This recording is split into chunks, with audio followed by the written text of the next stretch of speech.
Hi, I'm Marty Nemko.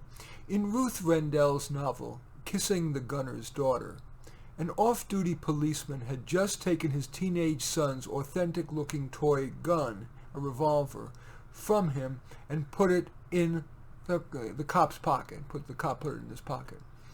The cop then went to the bank to make a deposit, normally, when some other man and a young teen, like maybe 13 years old, robbed the bank. The man shoots and kills the security guard and runs out, leaving the boy, that 13-year-old, with what the cop assumes is a toy gun. The cop pulls out the toy gun that he has in his pocket, points it at the 13-year-old and says, "Drop the gun." But the teen's gun is no toy, and he shoots the cop dead. There is a fine line between courage and foolhardiness. Of course, betting on a 1 in 1,000 shot is foolhardy, and betting on a nearly sure thing doesn't take much courage. But what about those situations in which you have a small but real chance of success? Well, here are 13 such situations, and in each I ask if you would take the risk. Answering those questions may help you clarify your risk tolerance, that is, how much risk you're willing to take and in what sorts of circumstances. As you answer these questions, consider what, in your case, would be the opportunity cost of making the risky choice. For example, someone who is relatively happy in their career would have more to lose in going after their dream career than would someone who is miserable in their current career. Okay, let's start with some scenarios related to work. You have always wanted a career in the performing or visual arts. You've been praised by teachers, by friends, by family. You really should try to be a professional singer, for example. But you're now 25, and the best have gotten have been some $100 gigs. Total annual income, $2,000. Total annual expenses for lessons, costumes, and travel, $3,000. Do you press on? Next scenario. You see good burrito shops quite crowded. Contemplating opening your own, you work in one to learn the trade. Now, you think you have a good idea of what to do, although you worry about raising enough money, hiring well, quality control, insurance, and government regulations.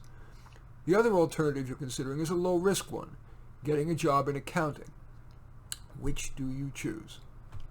Next scenario. You see a cool job opening, but meet only, say, 2/3 of the requirements, and you sense that your chance of landing the job, even if you create a great application and prepare like heck for the interviews, is only 5 or 10%. Do you apply? Next scenario. You'd love to work for Apple, but there's no appropriate job opening. So on LinkedIn, you find the names of a few people whose job title at Apple suggests they'd have the power to hire you. You know that cold contact only occasionally results in a job offer. Do you take the risk of contacting those people? Another scenario, your boss doesn't like an idea that you think is great. Do you take the risk of bringing it up to someone else, maybe your boss's boss or at a staff meeting, or do you let it go? And the final work scenario is you hate a component of your company's training program, but you saw someone else complain about it and soon was demoted. Do you complain? Now let's turn to some scenarios, 3 scenarios regarding risk-taking in relationships. You have your romantic eye on someone who is more attractive, has a better personality, and a better job than you have.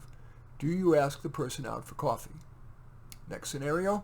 You've been married for a few years and have seen the relationship decline from B+ to C. You like being in a couple and think there's a significant chance you won't find anyone better. Do you leave the marriage? Next scenario. You've grown disgusted with your adult child, meanness, laziness, lousy friends, drug abuse, and that's despite your diligent efforts to be a good parent. Now, your child has just dropped out of college, and after a desultory job search says, "I can't find a job, I want to come and live back home." The chances of that ultimately benefiting your child, let alone you, are small. Do you say yes? Now 2 scenarios related to health. You're 20 pounds overweight, and your doctor says it would be good for you to lose that 20. You know that the vast majority of dieters, despite the months-long sacrifice, gain back the weight. Do you commit to losing the weight and keeping it off? Next scenario, you've become dependent on your psychotherapist. but you're revisiting the same issues again and again, and your life isn't much better. Alas, you're pretty sure that if you discontinue, you'll be worse, and you don't want to offend the therapist who has tried so hard to help you. Do you quit? Now, one scenario regarding money. Your friend is a mortgage broker who tells you that you can get a 10% annual return by lending on a piece of real estate that has plenty of equity in it. But you heard of a similar situation in which the appraisal ended up being phony, and so in fact there was no equity in the property and the owner merely ran away without paying the mortgage holders. You ask your friend, well, if the loan is so secure, why doesn't a bank make the loan? Well, your friend says, well, the owner said that the banks wanted to charge 12%. Do you make the loan? And finally, a scenario regarding recreation. You've long planned a trip to Europe and finally saved up enough to afford low season prices mid-November. Even though you're vaccinated, you're nervous about going, both because of COVID and because you'd hate if you got the snowy cold weather that often, but not always, occurs at that time of year. Do you go? People vary on all sorts of factors. Risk tolerance is a perhaps under-considered one.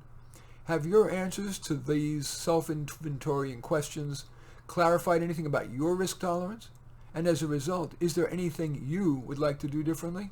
In any event, I do thank you for watching. I'm Marty Nemko. I welcome your thumbs up and accept your thumbs down. I always look forward to your comments, and especially like if you hit the share button below.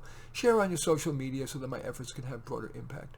And I am flattered if you choose to subscribe to my channel. In any event, I do thank you for watching. I am Marty Nemko.